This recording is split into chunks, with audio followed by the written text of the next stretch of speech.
Well, I also write the show Forbidden Broadway, and it's a review, a small review, off-Broadway review that I've been doing for 35 years since I was a young man. I do other shows, but I'm most famous for that. And that's a big spoof of all the Broadway musicals, from Phantom of the Opera to Annie to Fiddler on the Roof to all the Sondheim shows to even the classics like the Roger Hammerstein shows like Oklahoma or The King and I.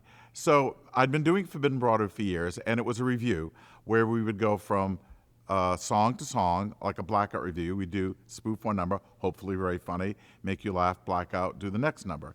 So when Hamilton came along, though, I thought, well, how am I going to do this? Because it's a very interesting story, and it's certainly got a dense book. So I thought, well, I can't do it like Forbidden Broadway, and it's too much of a landmark show to do one number in a new Forbidden Broadway. So I wrote Spamilton, which sort of has a little story to it, a fantasy story about Lin-Manuel and what he might have been thinking when he wrote it.